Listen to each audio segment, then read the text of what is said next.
Nah, kali ini kita mau ngebahas tentang sakit yang banyak banget terjadi di masyarakat ya. Sakit apa itu? Ya, ini adalah suatu penyakit induk dari segala penyakit.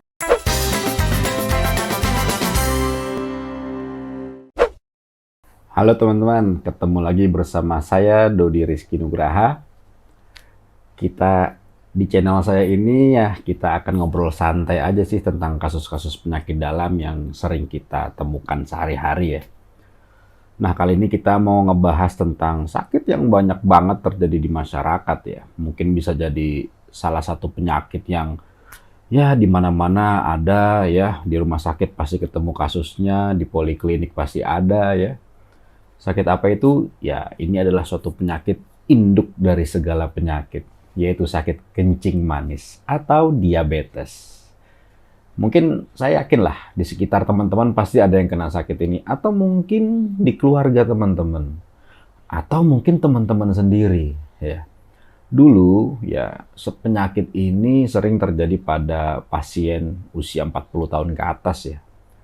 Tapi makin ke sini dengan kemudahan zaman, dengan serba instan ya, semuanya bisa kena ya. Bahkan usia 20 tahunan awal saja sudah banyak yang terkena penyakit kencing manis ya. Penyakit yang memang dia menyebabkan gula darah melonjak tinggi. Jadi dia gula darahnya memang tinggi di pembuluh darah. Dia nggak bisa masuk ke jaringan. Sehingga jaringan itu sebenarnya kelaparan.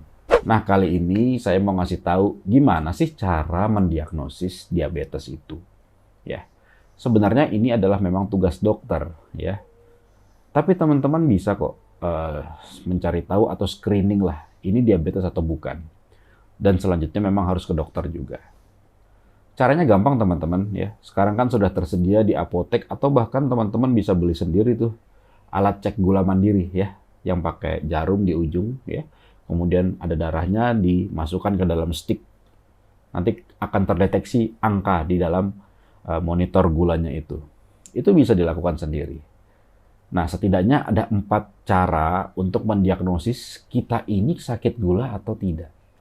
Nanti bisa dipraktekkan ya, atau bisa ngajarin keluarganya di rumah. Teman-teman bisa jadi dokter-dokteran di rumah ya.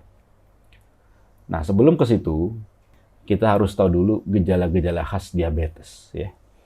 Ada yang namanya 3P ya. P pertama adalah polifagia, P kedua adalah polidipsi, P ketiga adalah poliuri ya.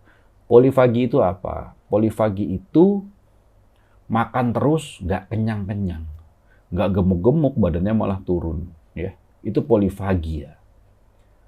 Yang kedua adalah polidipsi. Polidipsi itu minum terus, tapi hausnya nggak reda-reda. Ya. Jadi minum terus karena itu adalah respon normal kita ketika pembuluh darah itu isinya kental banget. Kental kenapa ya? Karena gulanya tinggi. Kental dia. Kalau nggak percaya teman-teman kalau misalkan bikin teh gulanya kasih banyak ya. Itu pasti kan kental banget itu ya. Sama terjadi di pembuluh darah kita. Gula darah yang tinggi membuat kental sehingga tubuh itu merasa haus dan otak menyuruh kita nyuruh minum terus ya. Jadi polidipsi tadi minum terus tapi hausnya nggak reda-reda. Itu gejala diabetes. Kira-kira teman-teman ada nggak? Yang ketiga adalah poliuri ya. Jadi gula itu dia bersifat membawa air ya. Nah, orang dengan gula darah tinggi itu dia akan keluar lewat ginjal gulanya, bocor di situ dan urin akan terbuang terus, air akan ikut terbawa. Makanya kencing terus. Malam-malam terbangun sering kencing ya. Atau nggak harus malam lah, sepanjang hari kencingnya banyak sekali. Itu poliuri. Ini 3 gejala khas pada pasien diabetes. Sekarang untuk mendiagnosis diabetes bagaimana? Yang pertama, kita bisa menggunakan kriteria gula darah puasa. Jadi puasa di sini maksudnya adalah tubuh tidak kemasukan kalori apapun selama 8 jam terakhir. Gampangannya, teman-teman terakhir makan jam 10 malam, jam 6 pagi dicek. Itu namanya gula darah puasa. Nah, kalau gula darah puasa teman-teman lebih dari sama dengan 126, ya, itu sudah masuk diabetes. Gampang kan? Ya, bisa dipraktekkan di rumah.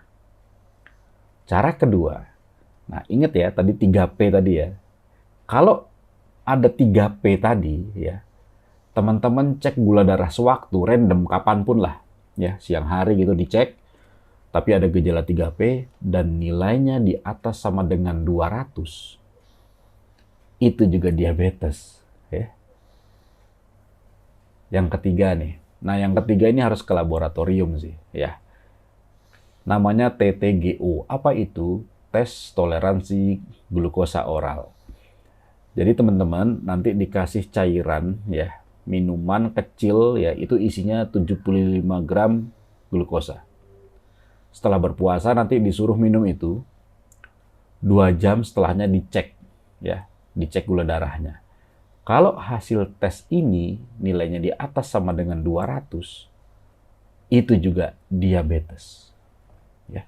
Nah, kalau yang ketiga ini harus ke lab, teman-teman. Yang keempat juga harus ke lab, tapi teman-teman bisa datang ke lab sendiri sih. Ada yang namanya HbA1c. HbA1c itu singkatnya dia adalah rata-rata gula darah 3 bulan ke belakang terakhir ya. Kalau kadar HbA1c sama dengan di atas 6,5%, ya, 6,5, lebih dari 6,5, itu sudah diabetes. Ya.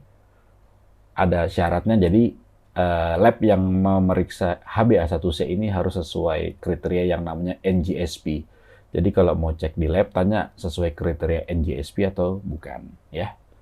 Jadi 4 cara tadi, teman-teman bisa lakukan sebenarnya.